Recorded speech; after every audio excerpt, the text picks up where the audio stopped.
उन्हाळी सुट्टीमध्ये मोठ्या प्रमाणामध्ये कोकणवासीयच नव्हे तर पर्यटकही कोकणाला पहिली पसंती देतात। कोकण किनारपट्टीवर धमाल करण्यासोबतच पर्यटकांना भुरळ पडते ती रायगड किल्ल्याची।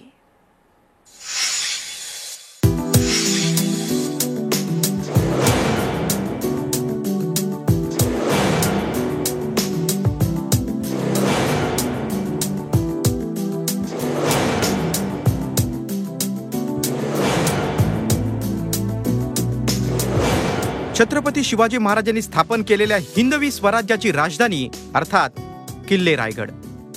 सद्यस्थितीत किल्ल्याची दुरावस्था झाली असली तरी या किल्ल्याबाबतचं आकर्षण दिवसेंदिवस वाढताना दिसतंय। त्यामुळेच इथे शिवप्रेमींबरोबरच पर्यटकांचीही रेलचेल पाहायला मिळते। मी फक्त पुस्तकांमध्ये मुलांना शिकवते, तुम्ही आपला रायगड असं आहे तसं आहे, अशा खिंडी आहे तशा खिंडी आहे, आपले माळवे होते ते कसे करत होते, महाराज कसे वागत होते। पण आज बघितल्यावर असं वाटतं की खरंच त्यांना खरंच सॅल्यूट करायला पाहिजे की कशा स्थितीत ते राहिले असतील। मुघल स्थापत्यशास्त्राचा उत्तम नमुना असलेल्या रायगडावर विविध मनोरे, धान्याचं कोठार, राणी महाल, राजदरबार, नगारखाना, हिरकणी बुरुज, जगदीश्वराचं मंदिर, गंगासागर तलाव, टकमक टोक, महाराजांची समाधी ही महत्वाची ठिकाणं। यातील बऱ्याच वास्तू काळाच्या ओघात जीर्ण किंवा नष्ट झाल्या असल्या तरी त्यांच्या खुणा आजही प्रेरणादायी ठरतायत। त्यामुळेच रायगडाचं आकर्षण आजही कायम आहे, किंबहुना ते वाढतंय।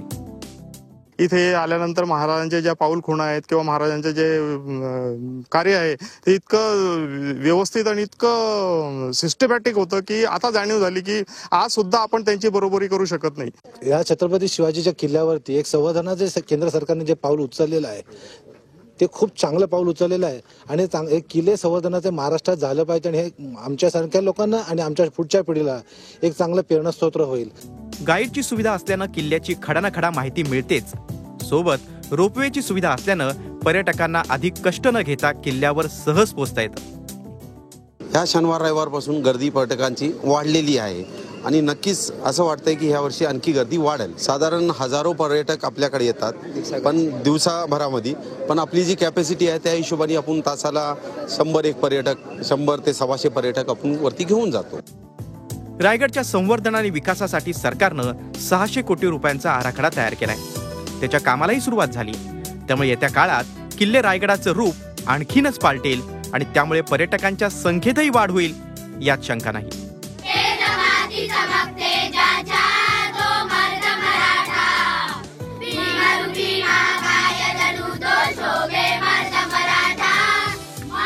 Praful Pawar, Zee media, Raigad. Zee 24 तास रहा एक पाऊल पुढे।